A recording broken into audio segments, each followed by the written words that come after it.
Conference. Devendra Babli और किसान विवाद पर बोले अभय सिंह। कहा, देवेंद्र बबली विधानसभा में किसानों के बारे में सहानुभूति बटोरने की कोशिश में था। स्वार्थ में जिन लोगों को माँ बाप की संज्ञा दी थी उनको अपमानित किया। बबली के खिलाफ एफआईआर होनी चाहिए। पूरे देश में हरियाणा को बदनाम किया। सरकार खुद संज्ञान ले। सबसे पहला पर्चा तो उकसाने का होना चाहिए। फिर कर लेंगे थोड़ी देर में। ठीक है, अभी तो क्या सोया है, तो दोपहर ही आई है।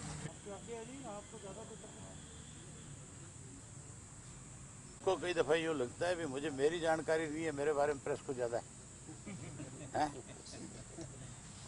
गुप्ता जी लाइट जल गई आपकी। अमिताभ बच्चन ने अपनी तबीयत कैसी है देखने के लिए भी टीवी ऑन किया। अभी मेरी तबीयत कैसी है मुझे पता लगेगी। पत्रकार बताएंगे। हाँ, सरकार ने खैर डंडा चढ़ाने में कोई कसर नहीं छोड़ी। नहीं, अच्छी बात है, ये इम्पोर्टेंस नहीं है, ये आपके जो काम करने का तरीका है, जिस ढंग से आप इसमें एक बड़े फाइटर हो, उससे सरकार को भी कहीं ना कहीं आपके सामने मजबूर होना पड़ता है। सरकार तो है ही नहीं। आज की डेट में तो मुगलों से भी खतरनाक राज है, मिल गया होगा। इस राज में तो किसी पे भी न्याय नहीं है। उदाहरण आपके सामने है। ये कोई जरूरी नहीं है कि चीफ सेक्रेटरी जाके प्रधानमंत्री को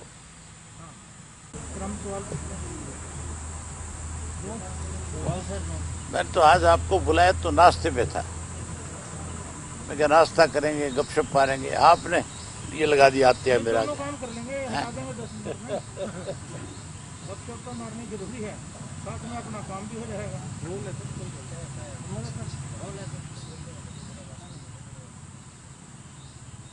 आज प्रदेश के जो हालात हैं, ऐसे हालात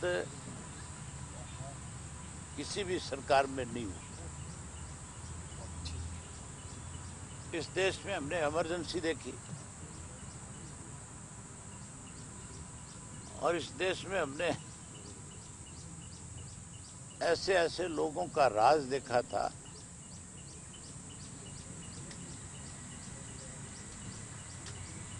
जब वो सत्ता में होते थे तो ऐसे फैसले लेते थे जिसकी अपोजिशन डट करके विरोध तक करता था। बावजूद उसके भी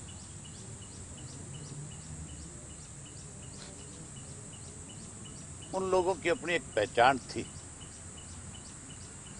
आज देश और प्रदेश के अंदर, आज यहाँ जो दिलबाग, देश और प्रदेश के अंदर आज इस किस्म की सरकार है जिससे हर व्यक्ति ऊब चुका है। आज कोई कानून व्यवस्था नहीं है। आज भ्रष्टाचार जो चरम सीमा के ऊपर है। आज हर वर्ग की अनदेखी हो रही है। आज कर्मचारी परेशान है, आज व्यापारी परेशान है। किसान तो पिछले 6 महीने से लगातार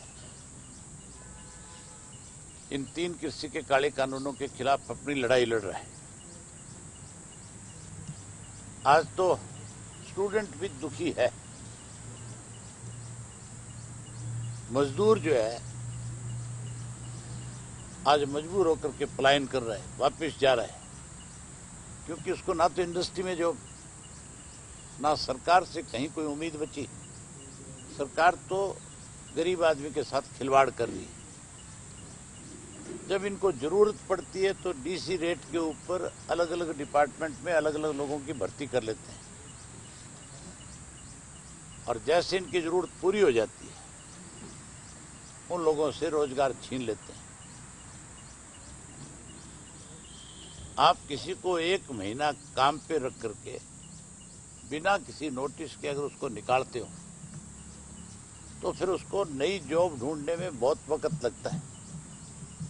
उस दौरान उसको किन परिस्थितियों से गुजरना पड़ता है ये वो व्यक्ति बता सकता है अपनी पीड़ा।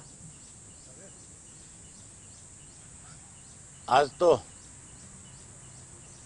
मुख्यमंत्री जी का इतना अड़ियल रवैया है कि उनकी वजह से रोज प्रदेश में हालात खराब हो रहे हैं। आज सत्ता के अंदर जो लोग बैठे हैं वो रोजाना कोरोना की महामारी को बढ़ावा दे रहे हैं बजाय इस पर कंट्रोल करने की। अगर ये कंट्रोल करना चाहते हैं तो फिर ये कार्यक्रम नहीं बनाते। बड़ी हैरानी की बात है, बीजेपी के जेजेपी के विधायक जो है हॉस्पिटलों में जाते हैं और हॉस्पिटल में जाकर के जहाँ टीकाकरण होता है वहां उद्घाटन करते हैं। आप किसी को वैक्सीन लगाने के लिए किसी स्टाफ की ड्यूटी लगा रहे हो, अगर वो वैक्सीन लेकर के किसी सेंटर पे पहुंचता है और वहां बीजेपी का जेजेपी का विधायक अगर 4 घंटे लेट पहुंचेगा तो वैक्सीन खराब हो जाएगी कि नहीं हो जाएगी? उस वैक्सीन की वैल्यू खत्म हो जाती है। अगर उस वैक्सीन को किसी को लगा भी दोगे तो उसका कोई उसको फायदा नहीं होगा। इसका मतलब सरकार सिर्फ और सिर्फ अखबार की सुर्खियों में बढ़ना चाहती है। केवल और केवल सरकार के फैसले लोगों को परेशान करने के लिए हैं। और जब ऐसे लोगों का विरोध करते हैं तो फिर उनकी जबान इतनी ज्यादा फिसल जाती है सत्ता में बैठे लोगों की कि सुनने वाले को भी ना केवल शर्मिंदा होना पड़ता है बल्कि ऐसा लगता है कि व्यक्ति तो पंचायत के पंच के काबिल भी नहीं है।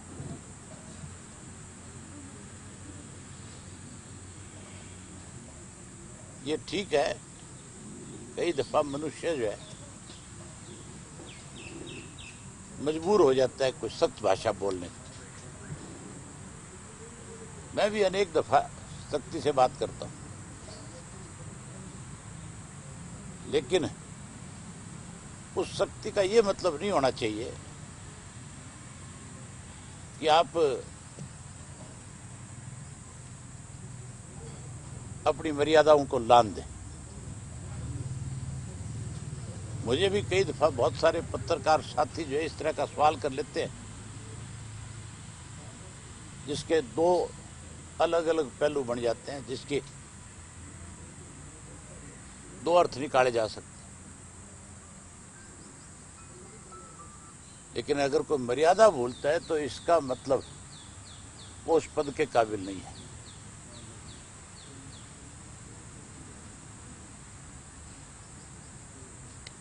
बबली जो है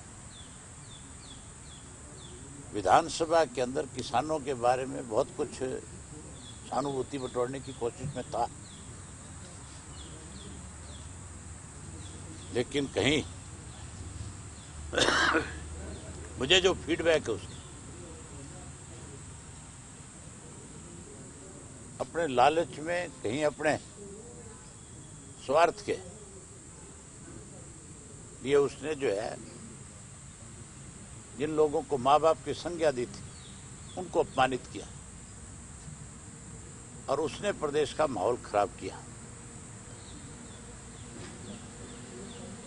फैसला तो उनकी पार्टी करे, सरकार करे, क्या नहीं करे, लेकिन जिस भाषा का प्रयोग उसने किया, जैसे दूसरे किसानों के खिलाफ मुकदमे दर्ज किए गए, अरेस्ट किया गया, बबली के खिलाफ भी एफआईआर लॉन्च होनी चाहिए। और एफआईआर कोई ये नहीं कोई जा करके कराए, सरकार को स्वयं इस पे संज्ञान लेना चाहिए, क्योंकि उसने पूरे देश के अंदर हरियाणा प्रदेश को अपमानित किया, बदनाम किया। इसलिए उसके खिलाफ जो एफआईआर लॉन्च हो और उसके खिलाफ भी उन्हीं धाराओं के तहत कार्रवाई हो। सबसे पहला पर्चा तो उसके खिलाफ इस बात का हो कि उसने लोगों को उकसाया। अगर किसी ने उसको रोकने की कोशिश करी तो बजाय गाली गलौच होने के, बजाय उस तरह की भाषा का प्रयोग करने के, रोक करके पूछता उनसे कि बताओ भी क्या चाहते हो मुझसे। मेरे उचाना हल्का के प्रोग्राम थे, उदाहरण बताता हूं आपको। और मैंने जैसे ही पहले दिन अपने प्रोग्राम स्टार्ट किए तो कुछ लोगों के पेट में दर्द हो गया और उन्होंने अपनी पार्टी के कार्यकर्ताओं की जिम्मेवारी लगाई कि तुम जाओ, जा करके अभय सिंह के खिलाफ प्रदर्शन करो, काले झंडे दिखाओ। मैं मोहनगढ़ गांव से जब दूसरे गांव जा रहा था तो दोनों गांव के बीच में एक मोड़ था सड़क का, वहां खड़े मिले मुझे 10-12 लड़के। उन्होंने काले झंडे ले रखे थे। मैंने गाड़ी रोक ली। मेरे बहुत साथियों ने कहा कि गाड़ी रोकने की जरूरत नहीं है, बेवजह किस्म के लोग हैं। मैंने कहा नहीं, हमें पूछना चाहिए कि क्यों खड़े हैं। और मैंने गाड़ी रोक करके जब उनसे पूछा तो उनके पास कोई जवाब नहीं था मेरी बात। आखिर मैंने उनसे ये भी कहा भी कोई बीजेपी का, जेजेपी का कोई ऐसा लीडर आ रहा है जिसकी वजह से आज आप आक्रोशित हो, आज आप गुस्से में हो, आज आप कहीं उनके फैसलों के खिलाफ अपना भड़ास निकाल रहे हो। तो कहने लगे जी वो भी नहीं। तो फिर किस लिए आए हो? उनमें से एक व्यक्ति ने कहा कि जी हमारी पंचायत का फैसला है, पंचायत के फैसले गांव के बीच में होते हैं। अगर तुम्हारी पंचायत का फैसला हो, तेरे गांव के अंदर जब आऊं, तुम्हारे जब गांव के 94 लोगों से मिलूं, तब अपना फैसला सुना देना। पंचायत मुझे कहेगी हमारे गांव में ना तो नहीं आऊंगा। पंचायत अगर मेरा वेलकम करेगी तो फिर तेरा फैसला तो मिट्टी में मिल जाएगा। आखिर उन लोगों को जाना पड़ा। तो पब्लिक को भी रोक करके पूछना चाहिए था भी आप मेरे प्रति क्यों नाराज हो? मैंने तो तुम्हारी बात विधानसभा में उठाई है। बजाय उसने ये बात पूछने के उन लोगों को कहीं भड़काने की काम किया और उसकी उन गाली गलौज से इस तरह का माहौल बन सकता था कि टोहाना में कितना ही बड़ा किसी का भी नुकसान हो सकता था। ये तो मैं बधाई देता हूं उन किसानों को जिन्होंने एक जगह इकट्ठे होकर के, संगठित होकर के उसका विरोध किया और विरोध करके उन्होंने कहा कि भाई वो माफी मांग ले, हम सारी बात खत्म कर देंगे। नहीं माफी मांगे तो सरकार उसके खिलाफ FIR लॉन्च करे। अब सरकार को FIR लॉन्च करनी चाहिए और जिस एक्ट के तहत उनके खिलाफ कार्रवाई हो रही है उसी के तहत इनके खिलाफ भी कार्रवाई होनी चाहिए। ये सब जो हो रहा है आज, इस सब के पीछे RSS का हाथ है। RSS ने हमेशा कैसे प्रदेश में, देश में इस किस्म का माहौल बने जिससे समाज के लोग आपस में बंटे। ये समाज को बांटने वाले लोग हैं। अगर ऐसे लोगों के हाथ में लंबे समय तक सत्ता इस देश की, प्रदेश की रहेगी तो ये मान के चलो कि हम देश के अंदर अपने आप को असुरक्षित महसूस करेंगे। हर वर्ग का, हर समाज का व्यक्ति जो है उसमें भय का माहौल पैदा करने की कोशिश में है।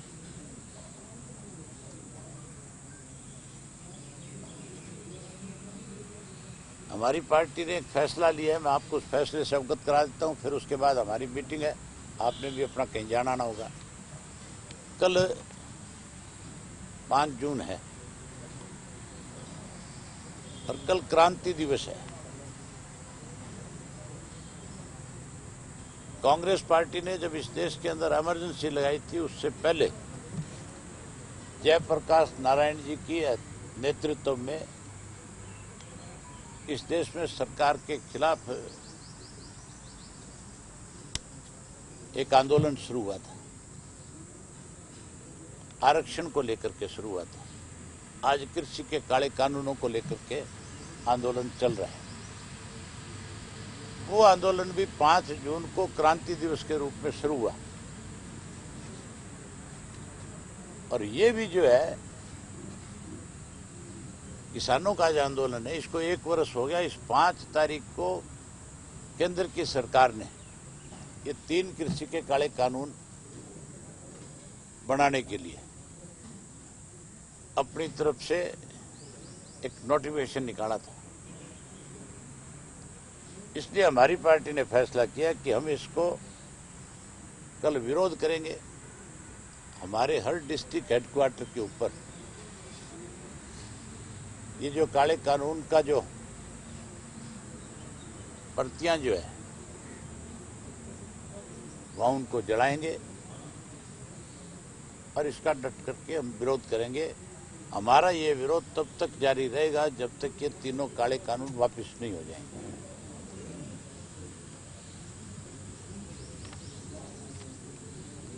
हमारी पार्टी ने पहले दिन से इसका विरोध किया है और जैसे जैसे किसान संगठनों ने अपनी सहमति के साथ इस आंदोलन को शुरू किया, इस लड़ाई को लड़ना शुरू किया, हमने खुल करके समर्थन दिया। और न केवल समर्थन दिया बल्कि पूरे देश को एक मैसेज दिया किसान को कि Indian National Lokdal Party Chaudhary Devilal का लगाया हुआ पौधा है। और चौधरी देवीलाल ने किसान और मजदूर के लिए बड़े से बड़े पदों को भी ठोकरें मारी, त्याग दिया। हमारी पार्टी का भी ये निर्णय था कि हम चौधरी देवीलाल के दिखाए हुए रास्ते को आगे बढ़ाएंगे। हम उनकी नीतियों को पूरे देश में कैसे प्रचारित किया जा सके, कैसे लोगों को समझाया जा सके, उसके लिए फैसले लेंगे। और सब साथियों ने मिलकर के मुझसे कहा था कि आपको विधानसभा से आज इन कृषि के 3 काले कानूनों के खिलाफ इस्तीफा देना चाहिए। मैंने 1 मिनट नहीं लगाई, 27 जनवरी का दिन तय कर दिया था और इस्तीफा दे दिया था। आज हैरानी की बात है, सरकार चुनाव नहीं करा रही, डर के भाग रही है। इनकी मंशा ये है कि इस चुनाव को मार्च तक टाल दिया जाए, क्योंकि इनको इस बात का पता है कि अगर चुनाव हो गए तो तुम्हारी जमानत नहीं बचेगी। तुम्हारी दोनों पार्टियों का कोई टिकट लेने वाला भी नहीं होगा। अखबारों में तो छपाएंगे 20 आवेदन है, 30 आवेदन है, 50 आवेदन है, लेकिन कोई सिंबल पकड़ने को तैयार नहीं होगा। इसलिए आज ये चुनाव से भाग रहे, पंचायत के चुनाव से भी भाग रहे हैं। अब लॉकडाउन की आड़ का बहाना ले रहे हैं। लॉकडाउन तो ज्यादा से ज्यादा मेरे ख्याल में 1 हफ्ता और है, उसके बाद लॉकडाउन समाप्त हो जाएगा। लॉकडाउन समाप्त होने के बाद अगर इंडस्ट्री खुल जाती है, कोई इंडस्ट्री तो आज भी बंद नहीं है, बाजार आज भी बंद नहीं है, अगर वहां भीड़ इकट्ठा हो सकती है, वहां लोग जा सकते हैं, तो फिर मतदान करने में उनको क्या दिक्कत है? फिर चुनाव क्यों नहीं करा रहे? चुनाव नहीं कराने का मतलब सिर्फ एक ही है कि चुनाव होगा तो जब इनकी जमानत जब्त हो जाएगी, जब इनकी कोई टिकट नहीं लेगा, तो फिर सरकार जो है, इसमें बैठे लोगों को, कुछ एमएलए को इस बात पे सोचने पे मजबूर होना पड़ेगा कि अगर हम यहीं रहे तो हमारी राजनीति हमेशा हमेशा के लिए खत्म हो जाएगी। और ये जो चुनाव होगा ना, वो भूपेंद्र सिंह हुड्डा तो इस सरकार को नहीं गिरा पाया, इसने तो इसको मजबूत किया। लेकिन मैं एक बात कह सकता हूं, सरकार गिरा तो नहीं सकूंगा, लेकिन सरकार की चूड़े जरूर हिला दूंगा। इस चुनाव से पहले, चुनाव के बाद ऐसे झटके दूंगा इनको कि आप लोग अपनी कलम से सभी में लिखोगे और बताओगे लोगों को कि अभय सिंह ने हमें चुनाव की तारीख तय होने से पहले ये बात कही थी कि मैं इनकी चूड़े जरूर हिलाऊंगा। ऐसे हालात पैदा कर दूंगा कि हर आदमी ये कहेगा यहाँ सरकार कुछ स्वार्थी लोगों की वजह से चल रही है।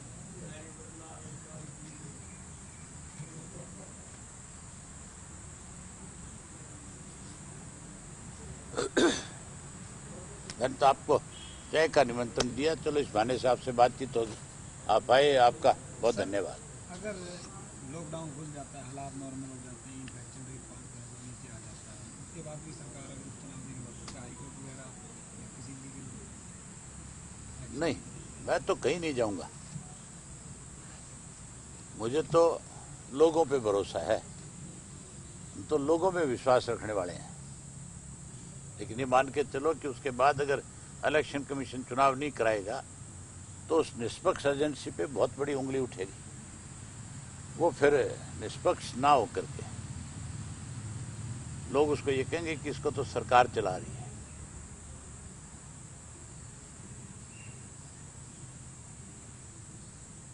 एक सर, सरकार ने सरसों के तेल की खरीद जो है वो नहीं की।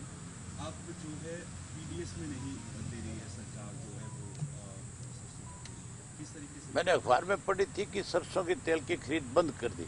सरसों के तेल की खरीद बंद नहीं, बल्कि जो गरीब आदमी को सरसों का तेल दिया जाता था वो तेल अब की बार नहीं देंगे।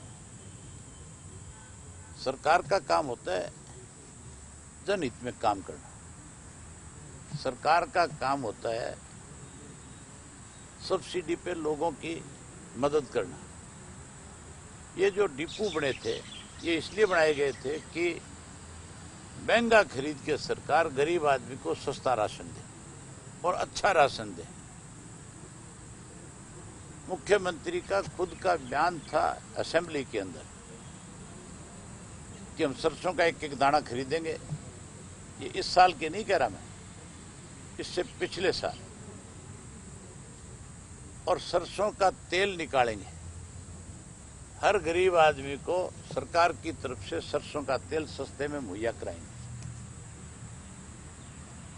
कृषि के 3 काले कानून जो है इनमें मंडियां बंद होगी, और जहां मंडियां बंद होगी, जहां व्यापारी परेशान होगा, वहां गरीब आदमी को सबसे बड़ी मार पड़ेगी। ये डिपो खत्म हो जाएंगे। जब प्राइवेट आदमी आपकी फसल खरीदेगा, प्राइवेट आदमी जब इसका स्टॉक करेगा तो सस्ता लेकर के महंगा बेचेगा। वो सब्सिडी क्यों देगा? वो गरीब आदमी को सस्ते में क्यों देगा? वो तो गरीब का खून चूसेगा। ये जो सरकार का निर्णय है, ये मैं तभी तो कह रहा था, अभी हमने मुगलों का राज सुना पड़ा, लेकिन इन्होंने तो मुगलों को भी भुला दिया। ये एक ऐसा राज है जिसमें किसी की कोई सुनवाई नहीं है। मैं आपको एक किस्सा सुनाता हूं। मैंने अभी थोड़े दिन पहले ताजा पढ़ा था। मैंने चाणक्य की किताब पढ़ी और चाणक्य ने उसमें लिखा हुआ था, जब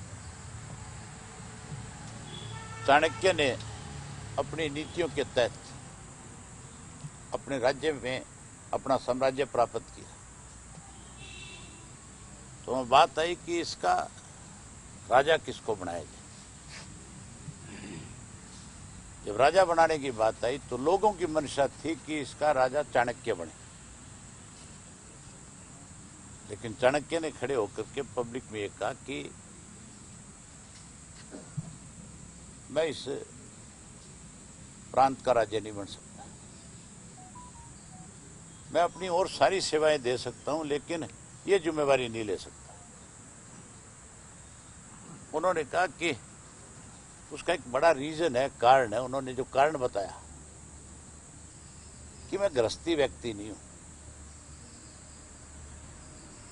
मैं कोई ऐसा फैसला नहीं करूंगा जिससे मुझे लगता है कि लोगों को राहत मिलेगी, क्योंकि मैं कभी परिवार में रहा ही नहीं, मुझे पता ही नहीं है कि घर के अंदर जो आदमी रहता है उनको किन किन परिस्थितियों का सामना करना पड़ता है। इसलिए कभी भी किसी भी देश का, प्रदेश का राजा जो बनाया जाए, अगर उसने कभी कभी अपने परिवार में जो सामाजिक नहीं रहा हो, जो पारिवारिक नहीं रहा हो, जिसने सुख और दुख नहीं देखे हो, जिसके लिए सब सम्मान हो, वो व्यक्ति नुकसान करता है। इसलिए चाणक्य ने राजा बनने से इनकार किया और अपनी जगह उसको चंद्रगुप्त मौर्य को राजा बनाया। हमारे यहाँ तो सारे चाणक्य आजकल ऊपर से नीचे तक, मेरे ख्याल उनको चाणक्य की किताब मैं दे दूंगा, उनको कोई इसको पढ़ तो लो एक बारी, ताकि तुम कोई निर्णय ठीक करने शुरू कर दे। ये निर्णय गरीब आदमी को मारने का है कि नहीं है? आज महेंद्रगढ़ डिस्ट्रिक्ट की मेरे पास अभी किसी ने बताई थी कि वहां 60 गांव के डिपो जो है बंद कर दिए गए। उनका राशन जो था 3-3 महीने का राशन अधिकारियों ने, सरकार में बैठे लोगों ने मिलकर के बेच दिया, खा गए। वहां लोग इस बात को लेकर के सरकार का विरोध कर ले, लेकिन कोई फर्क नहीं पड़ रहा। ये किसान आंदोलन का आपको क्या लगता है? इसका नए आए दिन हो रहा है सब कुछ, जैसे दिल्ली का करना हुआ और ये किडोनी का अपने तरफ की बातें भी आ रही हैं सामने, तो ये क्या लग रहा है? कोई मतलब इसी तरह से कोई इसको दोबार करने की कोशिश? सरकार अपनी तरफ से जो मर्जी प्रयास कर ले, आम आदमी विचलित नहीं हो सकता। किसी एक को विचलित तो कर सकती है सरकार, लेकिन इस आंदोलन से जो लाखों लोग जुड़े हुए उनको विचलित नहीं कर सकती। उन पे इन चीजों का कोई प्रभाव नहीं पड़ता। उनका जो मिशन है, जिस काम के लिए वो बॉर्डर्स पे बैठे हैं, जिस बात को लेकर के विरोध कर रहे हैं, उनकी रोज संख्या बढ़ती जा रही है। ये जो सत्ता में बैठे लोग शरारत कर रहे हैं, ये नाक रगड़ेंगे, आप देखना इनके आगे। इनको फैसला करना पड़ेगा, इनको किसान की बात को मानना पड़ेगा। इस हिसाब से बहुत लंबा चलता है। बंगाल के चुनाव से बहुत कुछ सीखा है इन्होंने।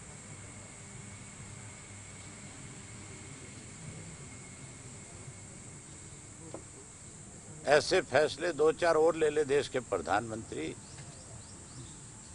तो फिर मुझे लगता है कि इस बीजेपी को जितनी ताकत के साथ देश का प्रधानमंत्री लेकर के आया था, उससे भी बड़ी ताकत के साथ इसका सत्यानाश करेगा। ये आप तो देहात में इन दिनों में घूमे हो, कोरोना की क्या स्थिति है? मतलब बहुत बुरा हाल है। जो आंकड़े दिखाए जा रहे हैं आज, वो सारी चीजों को छुपाने का काम कर रहे हैं। हमारे यहाँ कहते हैं कि 8,500 के करीब लोग मरे हैं। आज भी मैं सरसा का पढ़ रहा था, 700 और कुछ केस बता रहे हैं। किसी भी गांव में जाकर के 100 लोगों का टेस्ट करो आज, 100 में से 85 लोग कोरोना पीड़ित हैं। तो आंकड़े छुपाए जा रहे हैं कि नहीं छुपाए जा रहे हैं? मेरे गांव के अंदर कोई दिन ऐसा नहीं है जिस दिन कोरोना से एक दो लोग अपनी जान ना गंवा रहे हो। सैकड़ों लोग मर गए अब से पहले। इसमें दो बात है सर। मैंने ना आरटीआई में मांग रखा है। असलियत तो छुप नहीं सकती, मैं आपके सामने 2-4-5 दिन में आ जाएगी। पिछले 2 महीने में कितनी डेथ हुई? आजकल डेथ सर्टिफिकेट हर आदमी लेता है, और मैंने वो डेथ के कितने डेथ सर्टिफिकेट जारी हुए इन 2 महीनों में इस प्रदेश के अंदर है, उनकी सूची मांगी है। कितने दिन नहीं देंगे, आखिर देनी पड़ेगी। पर जो लोग और उसमें ये भी पूछा है पर्टिकुलर कि कोरोना से कितने लोग मरे, कोरोना की बीमारी की वजह से कितने लोगों को अपनी जान गंवानी पड़ी। तो सरकार की पोल तो उसी टाइम खुल जाएगी। इन्होंने तो एक झूठ को छुपाने के लिए 100 झूठ बोलते हैं। ये लुटेरों की, झूठों की और ऐसे लोगों की सरकार है जिसने इस प्रदेश का भट्टा बिठा दिया। लोग गांव में कोरोना का टेस्ट क्यों नहीं करवा रहे? आरटीपीसीआर कौन कहता नहीं करा रहे? सब गलत बात है। सारी बातें ये कह करके पर्दा डाली जा रही है। कोई व्यक्ति आज की डेट में ऐसा नहीं है जो कोई वैक्सीन कराने से कहीं ये कह रहा हो कि भी मैं नहीं कराऊंगा।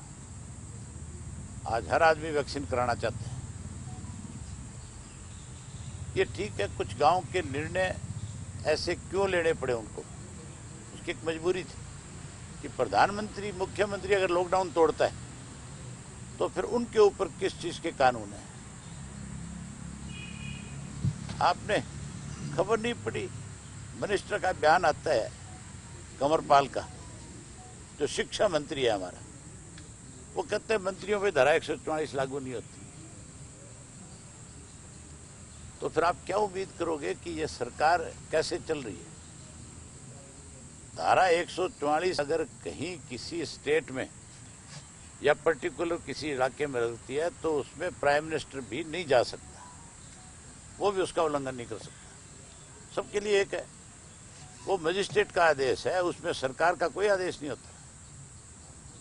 वो जो ड्यूटी मजिस्ट्रेट है जिसने वो आदेश जारी किया है उसको कोई चैलेंज नहीं है। जो आदेश देता है वही वापस ले सकता है, दूसरा नहीं कर सकता उसको। इनको यही पता नहीं है बेचारों को आज तक। 5 साल स्पीकर रहा, अब 2 साल से मंत्री है, उसको ये जानकारी नहीं है अब तक। मुझे हैरानी होती है जब इस तरह के लोग बयान देते हैं ना, तो मुझे नहीं, मेरे ख्याल सबको हैरानी होनी चाहिए। आपको डीएम के खिलाफ होनी चाहिए सख्त कार्रवाई, जिसके इलाके में देख रहे हैं। अगर वो कार्रवाई नहीं करता, डीसी की मीटिंग होगी सर, अगर वो कार्रवाई नहीं करता तो उसका देखने से लगना उसको करनी चाहिए कार्रवाई। मैंने आपसे बताया नहीं, अंधा पिसर कुत्ते खावे।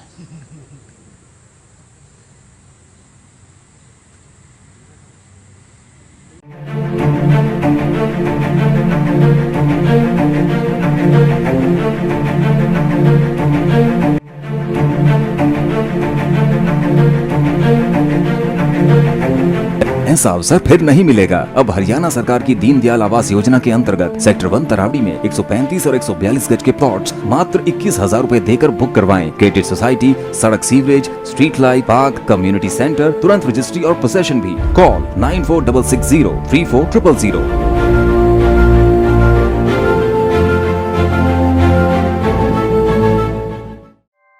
ऐसे ही लेटेस्ट खबरें पाने के लिए बेल आइकन को क्लिक कर हमारे चैनल को लाइक, शेयर एंड सब्सक्राइब करें। धन्यवाद।